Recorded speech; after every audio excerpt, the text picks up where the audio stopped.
Okay, after talking about the revolutions of 1830, we're going to jump into the revolutions of 1848. If we look at this map right here, it talks about how there are many different revolts that broke out throughout Europe, even more so than in 1830. So a little bit of overview. This is going to be a major political event that is going to bring some change into Europe, but not a lot of permanent changes. This is more widespread than it was in the first 1830s revolutions. As we know, they are influenced by the ideologies, all of the isms, and on top of those ideologies, you have the economic instability and the crisis that's going on. There's crop failures that happens throughout Europe, and so if you have no food to eat, you begin to panic and freak out and demand for some changes by the government.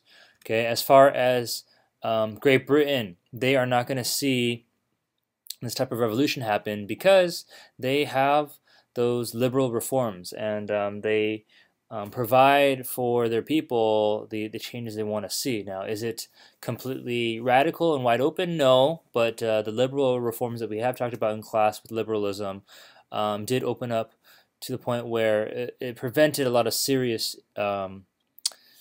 issues from developing to becoming worse. Okay, as far as Russia, because they were on the other side of the spectrum, they were so conservative and so oppressed.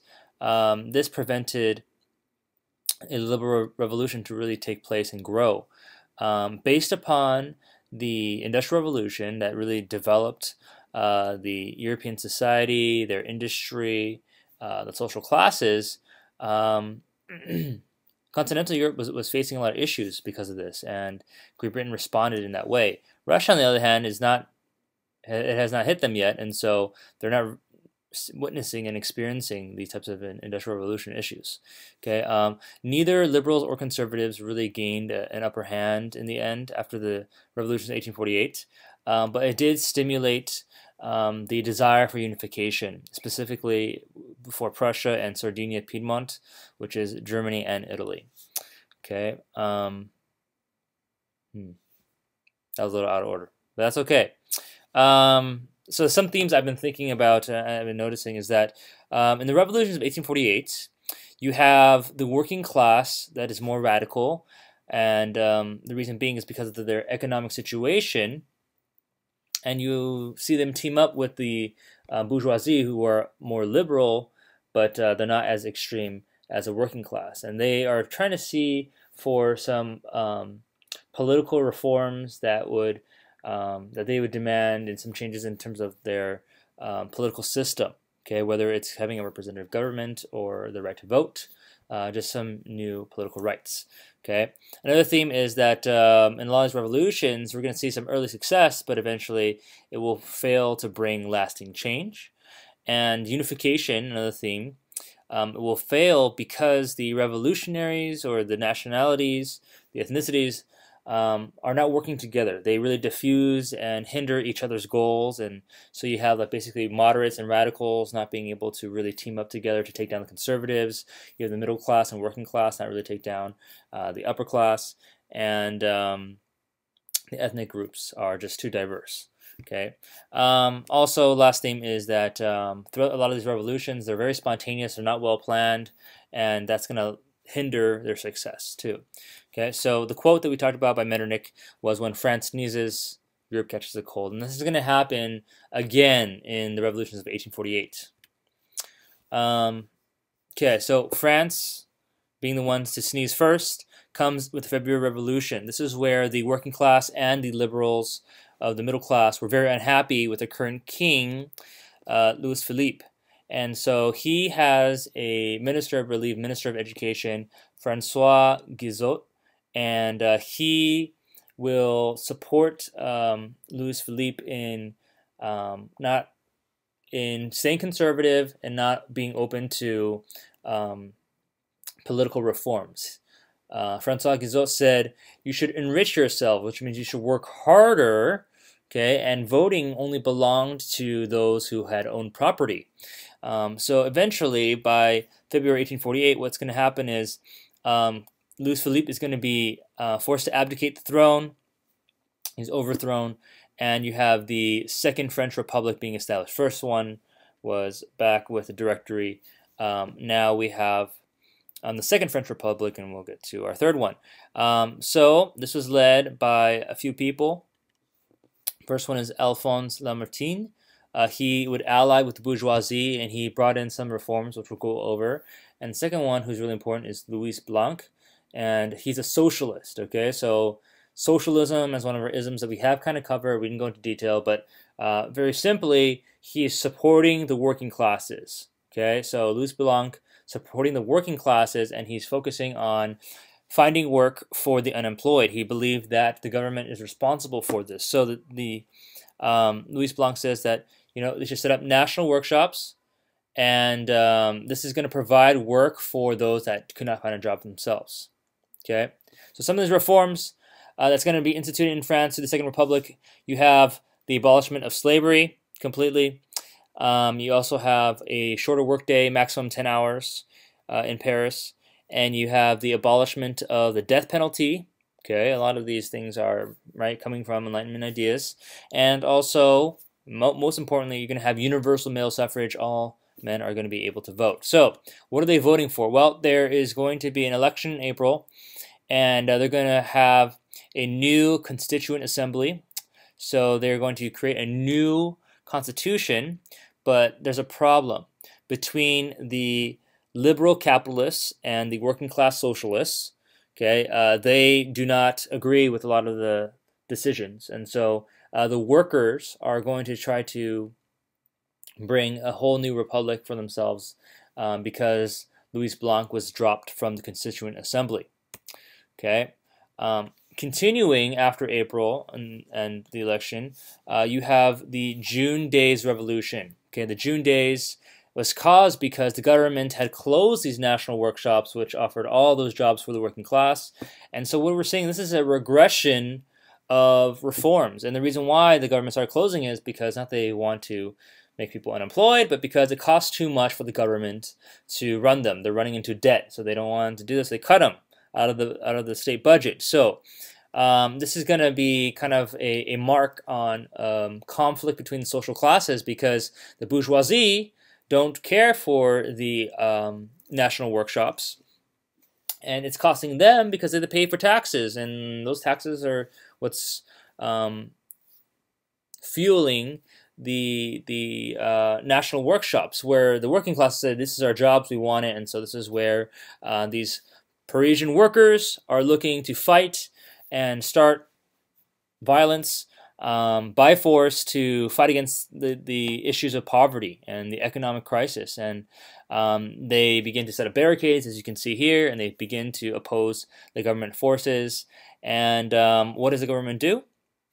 They send a general. They send the National Guard, and General Cavaignac, he is going to crush the working class revolt. He's going to kill 10,000 people. Well, not him, but him leading the National Guard. 10,000 are going to die in total. 12,000 are going to be arrested, and 4,000 people are going to be deported to Algeria, which is in North Africa, as a French colony. So, General Cavaignac, as the leader on the government side, this is going to show a victory for the conservatives because the radicals are being suppressed at this time. The election of 1848 is going to bring Louis Napoleon, who is Napoleon Bonaparte's nephew, to be elected as president of the Republic. And from that, he's eventually going to become Emperor Napoleon III of the Second French Empire in 1852, and we'll see how people accept him after that. After they elected him, they chose him to be president. Okay, so jumping over to Italy, Italian nationalists and liberals sought to end foreign domination of Italy.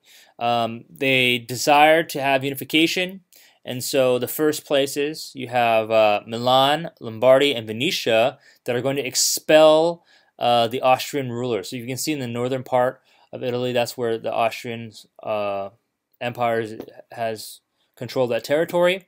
But this only lasts temporarily of expelling those rulers. And then in Sicily and Naples, you will have the Bourbon rulers that are going to be temporarily kicked out and defeated. This is the Kingdom of Two Sicilies in the south. Okay, and then you have Sardinia and Piedmont declared war on Austria. So hey, you know what? Italy, for the most part, they know what they want. They don't want to be ruled by foreign powers anymore. What's going on with the Papal States? Well, we talked about Giuseppe Mazzini last time, right, with Young Italy. He's going to establish a Roman Republic, which means that the Papal States with Rome in it and the Pope in it, Pope Pius IX right now is forced out of Rome. And the Papal States is going to be turned into the Roman Republic for some time. Talk about Mazzini is going to be working with Garibaldi, and they too are going to be trying to unify Italy. Garibaldi is the one who has the military forces to protect him. So how does the great powers respond? Well, Austria is going to crush the revolt that happens in Sardinia and Piedmont. They're going to regain back Lombardy and Venetia, and so that is handled. And then the French troops will take back the Papal States. And so in the end, it was a failure. Okay, it was a failure. The revolutions did not succeed, and I talked about the themes, right? Well, for one thing, the revolutionaries were not united. They were, even though they kind of were fighting different powers, they ultimately could not work together well enough. The fear of radicals among moderates, they just did not get along. That too hindered them. They had a lack of leadership. They have some individuals, but not enough experience to really carry out a full revolution. And so those that also were in the rural areas did not really support the revolution, so it's more of an urban type of thing. And so in Italy, well, we can say that at this point in 1848, it's a conservative victory. Okay. All right, so in Austria, you have the Habsburgs that have been ruling forever, since we've been going over this for months now. But they, at this point, are the most vulnerable. So as you can see in this map, it's a demographic map where you can see the different types of people groups and ethnicities. They're the most vulnerable for nationalists to rise up and bring revolution. Within their empire, they have different ethnic minorities: Hungarians, Slavs, Czechs, Italians, Serbs, Croats, and many others. As far as German people, it's about 25% of the population. So the rest it's really a mixed bag. So we know that Metternich is the foreign minister, and he's a reactionary, he's a conservative, and so that's what we call this the Age of Metternich. And then by 1848, that's going to change. Okay, he's not open to any liberal ideas, but considering what's happening in his country, his life will take a turn. So we talked about when the French sneeze, right? The rest of Europe catches a cold. So in Italy, and the same thing, they're inspired by the February Revolution. In Austria, and the same thing, they are inspired by the February Revolution, the liberals and the nationalists. And so they're trying to seek for new reforms. Now, in Hungary, we have Louis Kossuth, and he is Hungarian. Okay, he's going to be the leader. They elect him to be their temporary president for a couple years, and he demands independence. And he's of the Magyar people, which are the Hungarian ethnicity. Okay, what ends up happening is that the Hungarian armies are going to go all the way towards Vienna, right, the capital, but they are not successful, and the Hungarian army is going to be defeated. Metternich is going to flee because of the mass demonstrations and the threatening of the Hungarian army, and so he's going to go and he's going to escape to Great Britain, and the Austrian army is going to regroup to defeat the Hungarian army, and the Austrians call the Slavs to their aid to stop the Hungarians. Okay, so if you kind of see, Hungary's in that middle territory. The reason why the Slavs as a minority would work with the Austrians is because they don't want to be ruled by another minority, and so they kind of want them on the side. Okay, Russian armies also came in to help and stop the Hungarian army too. And so Hungary is going to wait until 1866 for about another 20 years before they can gain independence. Okay, all right, another territory in Austria is going to be Bohemia. Okay, Bohemia is in that northwestern bluish color, navy bluish color. In Bohemia, there are a lot of Czechs, and they're demanding for independence as well. They eventually set up a representative body called the Prague Slavic Conference, and this is where Slavs are trying to come together in order to form a constitution and have their own independence within the Habsburg Empire. Okay, so they just developed this type of idea of Austroslavism, where you have Czech liberals and a bunch of different Slavic people, right, Slovenes and Croats, trying to work together. However, it would not work. Okay, so the Prague Slavic Conference, this type of like representative Congress, did not actually unite the Slavic people, and so the Austrian military once again comes in, crushes the rebellion. That's pretty much the end and the outcome of it. Okay, so Austria, though they had a lot of struggle, and we can see like a little bit of early success of those peoples, different ethnicities, even in Italy, Austria still came up on top to stop any of the rebellions. Okay, all right, so we talk about Germany now. Once again, liberals are demanding for a constitutional government. They actually want to unify because they are fragmented with a bunch of the German states inside the German Confederation, 39. And with their demands, eventually, they are going to create a parliament. Okay, so the parliament is called the Frankfurt Parliament, and this is where a lot of these liberal leaders are calling for elections for a constitutional assembly, and the purpose really is to have the uniting of the German states. Okay, so they're seeking to unite the German states, and they have two agendas on their mind. One is to, while they unify, okay, they're going to annex these two German territories that are owned by Denmark. It's kind of confusing. Okay, so these are German-speaking people living in these territories. It's Schleswig and Holstein, and it's owned by Denmark. So the Frankfurt Parliament is going to declare war on Denmark with the help of Prussia. Okay, so Prussia is trying to also agree to unify Germany, and what ends up happening is the Frankfurt Parliament is going to create a new constitution. So they create a new constitution for the German Federation. So they want Prussia to be the one to really carry it through because they're strong, right? It's the biggest German state. So who do they choose? They choose Frederick William IV. They said, you can be our emperor of the German people. But the constitution that the Frankfurt Parliament wrote was way too liberal, and he actually does not accept that. And he says, no, I do not want to just give away my power and make it a constitutional monarchy. He believes in divine right of kings. And so he says this quote that he would not accept the crown from the gutter. Okay, and so he's imposing, instead of a liberal constitution that has a constitutional monarchy, says he wants to have a conservative constitution that guaranteed royal control. And so with that demand, it led to the failure of unification. And so Prussia is going to maintain its royal ruler.